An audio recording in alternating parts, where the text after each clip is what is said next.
बिस्मिल्लाहिर्रहमानिर्रहीम। डॉक्टर एजाज जवेद लक। पिछले दिनों कुछ मामलात आई के हवाले से ऐसे हुए कि एक कोई इंजेक्शन है एवेस्टन, वो कुछ लोगों की आंखों में लगा और उसमें मीडिया पे भी आ रहा था, लोगों ने भी ऑब्जर्व किया, उसकी एक कमेटी भी बन गई, गवर्नमेंट ने भी स्टेप्स लिए। कुछ लोगों को इन्फेक्शन होगी जिसको हम एंडोफ्थल्माइटिस कहते हैं। तो इसके सिलसिले में कुछ गुजारिशात थी, तो हमने सोचा कि इनको हम डिस्कस कर लेते हैं और आप लोगों की ओपिनियन ले लेते हैं और हमारी ओपिनियन भी। हम कोशिश करेंगे कि हम इसको साइंटिफिकली सारी चीज़ें डिस्क्राइब करें। इंजेक्शन एवेस्टन जो है, ये एक ऐसा इंजेक्शन है जो पूरी दुनिया में लग रहा है। बेशुमार इस पर रिसर्च हुई है, बेशुमार स्टडीज़ हुई हैं और आई की बेशुमार डिजीज़ में ये लगता है। इसके अलावा और भी चंद इंजेक्शन हैं। पहले भी हम एक वीलॉग बना रहे थे और उसमें भी हमने डिस्क्राइब किया था कि ये कम से कम 7-8 किस्म के इंजेक्शन हैं जो आंखों में लगते हैं। अगर ये इंजेक्शन हम ना लगाएं तो आंखों में बहुत सारा नुकसान हो जाता है। अब क्वेश्चन ये है कि मरीज़ों की आंखें ख़राब हो गई, उनको एंडोफ्थल्माइटिस हो गई और उनका ट्रीटमेंट स्टार्ट हो गया। अब देखना ये है कि इसका सोर्स क्या था।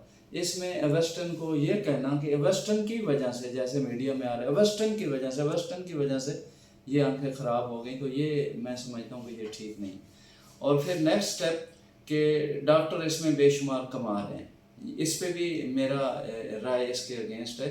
क्योंकि एवेस्टन को लगाने के लिए या एंटी वेजफ की जो 4 टाइप्स हैं, एंटी वेजफ को सिलेक्ट करने से पहले हमें बहुत सारा काम करना पड़ता है। हम मरीज़ की वीएन देखते हैं, उसकी फंडस देखते हैं, हम डिसाइड करते हैं कि इस मरीज़ को एंटी वेजफ एनी टाइप वो लगना है। उससे पहले हम ओसीटी करवाते हैं और आप लोगों को, सब लोगों को पता होगा कि ओसीटी मशीन जो है वो करोड़ों में है। करोड़ों की मशीन पे हम देखते हैं कि इस मरीज़ को टीका लगना है। तो फिर हम मरीज़ से पूछते हैं कि आपने ये चंद हज़ार का टीका लगवाना है या आपने कोई लाख या 1.5 लाख का टीका लगवाना। तो मरीज़ ला महला हमारी मेजॉरिटी जो है पेशेंट पुअर होते हैं, डायबिटिक और दूसरे भी। तो वो कहते हैं नहीं जी हम इस पे ये लगाएंगे। तो हम में से हर बंदे ने बेशुमार वेस्टर्न लगाए होंगे, हमारे सीनियर्स लगाए, हम लगा रहे हैं। जहाँ तक इसकी अथेंटिसिटी है वेस्टर्न की, ये ऑफ लेवल इंजेक्शन है लेकिन ये दुनिया में लग रहा है। तो इसको हम बेवासिज़म कहते हैं। ये 1.2 मिलीग्राम पर 0.05 ml लगती है। दूसरी है पटीजरा या रैनिबिजुमाब, ये 0.5 है, उसी तरह 0.05 में लगती है। एफ्लिबासेप्ट या आइलिया है, ये 2 मिलीग्राम लगती है। इसके अलावा म्यूकोजन और ब्रेलोसिजुमाब है जो हर तीसरे महीने लगती है। तो मरीज को ये लगाएं तो मल्टीपल इंजेक्शन लगते हैं।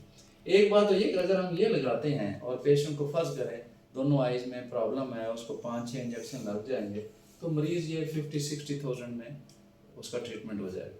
अगर हम ये लगाते हैं तो मरीज का 7-8 लाख में काम होगा, और ये लगाते हैं तो ये 12 लाख के करीब चला जाएगा। अच्छा, अब ये क्यों लगाते हैं? एक है diabetic clinical studies, net protocol study, ITUVS, बेशुमार स्टडीज हैं जिसमें उन्होंने एलिया को, बेवासिजुमाब और म्यूकोजन को और रैनिबिजुमाब को स्टडी किया। राइज एंड राइट स्टडी है, वेवेड एंड विस्टा स्टडी है, and retinopathy of pre maturity में केयर स्टडी है और बीट स्टडी है। ये जर्मनी में हुई है, ये पिछले 2015-16 में या 14 में हुई है। तो मुख्तलिफ डोजेज पे इसमें एक में रैनिबिजुमाब इस्तेमाल हुई। अब ये बीमारियां हैं, ये ओनली शुगर नहीं है, CSR है, ये किसी एज में हो सकती है।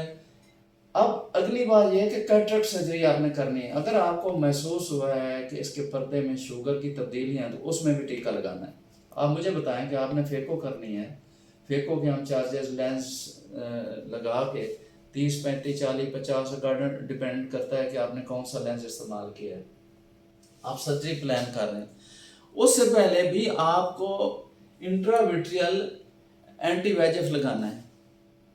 एवेस्टिन लगाएंगे तो चंद हज़ारों में आपकी जान छूट जाएगी, 5-6-7-8 हज़ार, कुछ लोग तो 10-12 भी ले रहे होंगे पर इंजेक्शन। उसके बाद बंदा फेको करेगा, कैटरेक्ट सर्जरी करेगा।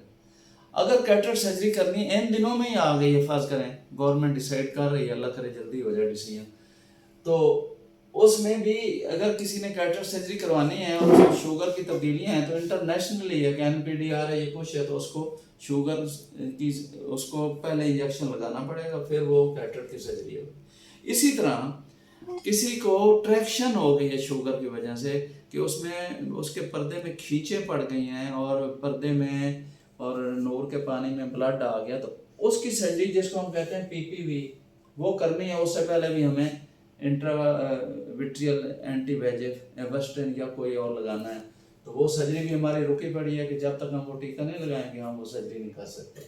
इसी तरह डायबिटिक मैकुलर एडीमा है या कोई भी मैकुलर एडीमा, तो उसमें हम यही एंटीवेजिफ एवर्स्टिन लगाएंगे या रेनिविजम लगाएंगे या एविया लगाएंगे, ये 3 पाकिस्तान में हैं। या ज़्यादा PDR है यानी शुगर की आखिरी किस्म है, तो उसमें भी यही चीज़ें लगेंगी। AMD एज रिलेटेड चेंजेस हैं, न्यू वास्कुलर है, तो बेशुमार हमारे बाबे बुजुर्ग ऐसे हैं जिनको इसकी ज़रूरत रह जाती है।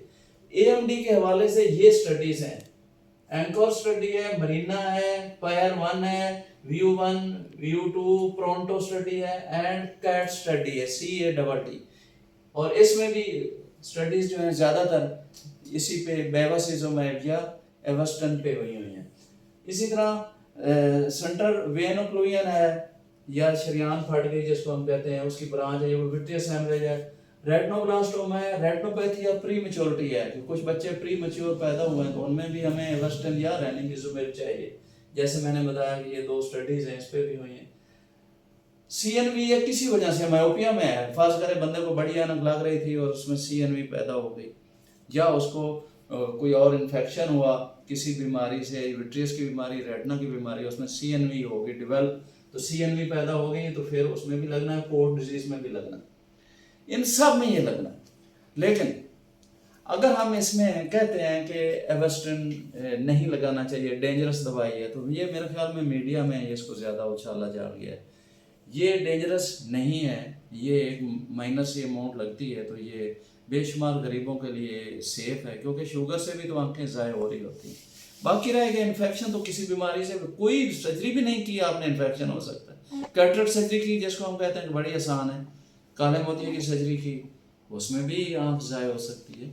तो बहरहाल इसकी चेन को मेंटेन करना और ड्रग को बाकायदा फार्मूलेट करना, ये तो हमारा भी हक है, पेशेंट का भी हक है, और गवर्नमेंट में इसमें इंटरेस्ट ले रही है कि इसको करना चाहिए, लेकिन इसको ऑल टुगेदर आउट हम नहीं कर सकते। अब बाकी चीज़ें जो मैं और भी बताना चाह रहा था वो ये है कि ये ओनली इंट्राविट्रियल इंजेक्शन नहीं है जो आंख में लग रहा है, ये सारे इंट्राविट्रियल इंजेक्शन हैं। तो ये खुद हम एक इंट्रावीनस ड्रग है, उसको लेके हम आई में ख़ास अमाउंट में ख़ास डोज में हम तैयार करते हैं, और बाज़ का ऐसी बीमारी होती है उसको हमें लगाना पड़ जाता है। वैनकोमाइसिन है, आँख में इन्फेक्शन हो गया तो हम इसकी डोज बनाते हैं 1 से 2 मिलीग्राम पर 0.1 ml। अमीकासिन है, सेफ्टाइजोडीन है, एम्फोटेरोसिन है, वेरिकोनाजोल है, फंगल इन्फेक्शन हो गया, जेनसाइक्लोवायर है, फोस्कारनेट है, ट्राइएमसिनोलोन एसीटोनाइड यानी ये स्टीरॉयड इंजेक्शन है, ये भी डेक्सामेथासोन के इम्प्लांट्स, मेल्फालान एंड टोपर्टिकैन, ये हम इंट्राविट्रियल भी और इंट्रा आर्टियल भी लगा रहे हैं। तो इसको भी हम एक डोज तैयार करते हैं जो थिएटर में हम तैयार करते हैं। तो ये तो सारे हम तो फिर ये बैठ गए ना कि ये चीज़ें हम पेशेंट इन्फेक्टेड आ गया उसको एंडोथेल्माइटिस हुई है, तो ये इसी फर्ज करें ये एवर्स्टन से हुई है या एवर्स्टन की गलत डिस्पेंसिंग से हुई है, तो उसमें फिर हमें ये टीके चाहिए इनमें से। तो इसलिए कोई चीज़ भी ये नहीं है कि ख़राब है, हमारी चेन मेंटेन करने वाली है, हमारे प्रिकॉशनरी मेजर चेंज करने वाले हैं, और हमारी उसकी डोजिंग और डिस्पेंसिंग में करने वाला है। तो अभी भी हमारे पेशेंट हैं जो क्यू में हैं जिनको ये चीज़ें लगनी चाहिए कि जो शुगर से ब्लाइंड हो रहे हैं या किसी वजह से। तो शुगर इटसेल्फ ही तो एक ब्लाइंडिंग डिजीज़ है, और इस एवर्स्टन तक या रेनिविजुमेब लगाने तक हमें बहुत सारा पेशेंट के लिए देखना पड़ता है, बहुत सारा सफ़र करना पड़ता है, OCT करना पड़ता है, उसके बाद हम देखते हैं कि ये करना पड़ेगा। आज एक चाइनीज़ पेशेंट आया, वो CSR का था, तो वो उसकी रिकरेंट की हिस्ट्री थी। आप मुझे बताएं कि रिकरेंट जो CSR है उसके लिए भी हमें इसकी ज़रूरत है इंजेक्शन की। Thank you so much.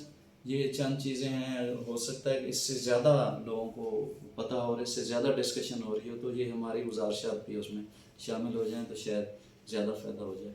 Thank you so much.